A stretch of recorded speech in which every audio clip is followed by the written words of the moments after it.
Assalamualaikum warahmatullahi wabarakatuh. Perkenalkan, nama saya Fitriana Janatun Naimah dengan NIM 20206101129. Saya dari kelas D1 Program Studi Akuntansi Syariah di Fakultas Ekonomi dan Bisnis Islam Institut Agama Islam Negeri Kudus. Di sini saya akan membuat video presentasi soal ujian akhir semester guna memenuhi tugas mata kuliah dasar-dasar manajemen yang diampu oleh Bapak Dosen Ridwan ME. Saya akan menjawab soal-soal berikut. 1. Bagaimana menjalankan komitmen keputusan organisasi jika suatu organisasi tidak ada motivasi?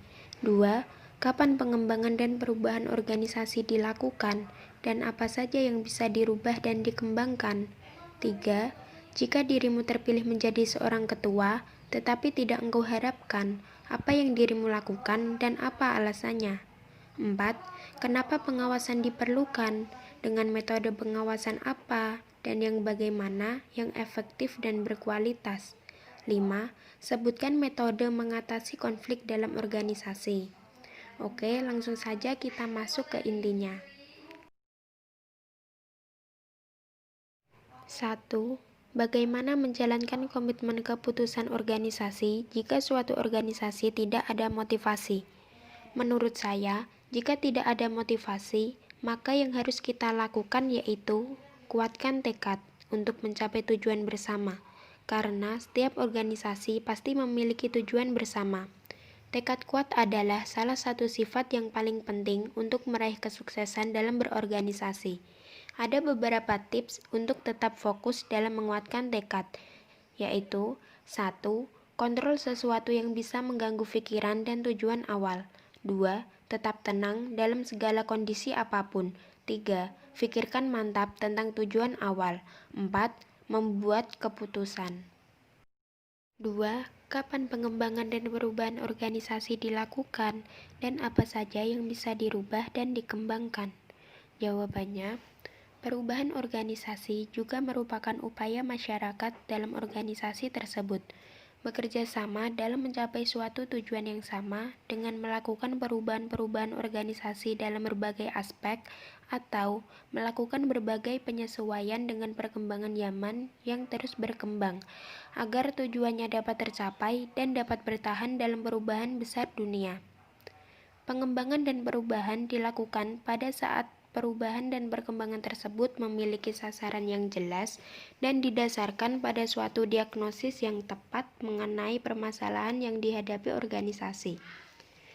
Perubahan organisasi itu bisa terjadi di mana saja, kapan saja, dan dihadapi oleh siapa saja.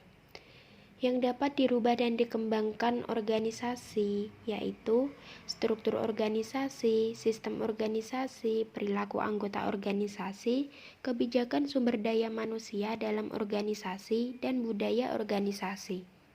3. Jika dirimu terpilih menjadi seorang ketua, tetapi tidak engkau harapkan, apa yang dirimu lakukan dan apa alasannya? Menurut saya, mengutip dari kata-kata Gusmus, janganlah kamu mencalonkan diri atau menginginkan menjadi seorang pemimpin.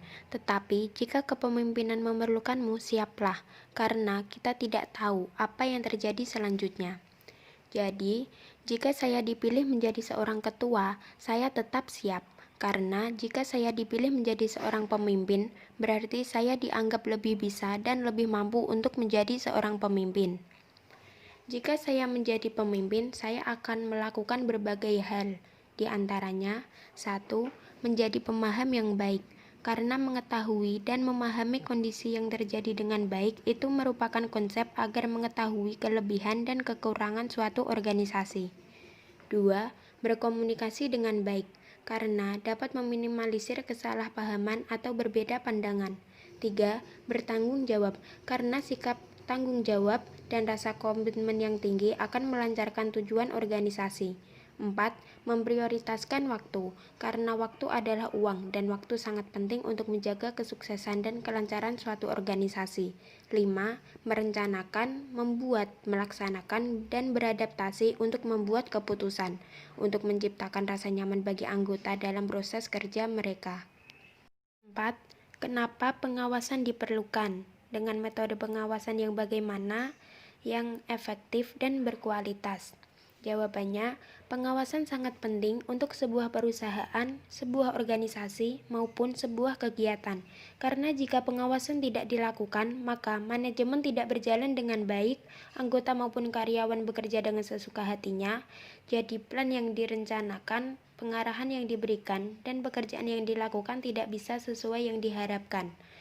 Metode pengawasan yang efektif dan berkualitas dalam penerapan harus disesuaikan dengan kebutuhannya. Misalnya, pengawasan investigasi dilakukan pada pengawasan yang penting dan banyak kerugian pada perusahaan.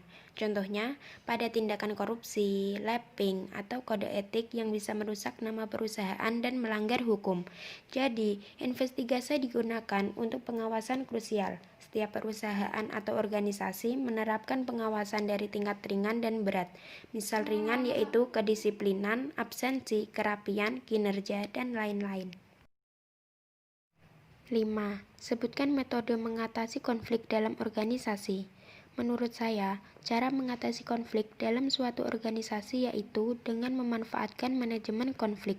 Metode manajemen konflik itu sendiri ada 9, yaitu 1. Metode rujuk, 2. Metode persuasi, 3. Metode pemecahan masalah terpadu, 4. Metode tawar-menawar, 5. Metode penarikan diri, 6. Metode penekanan dan pemaksaan, 7. Metode konsultasi, 8. Metode mediasi, dan 9. Metode arbitrase.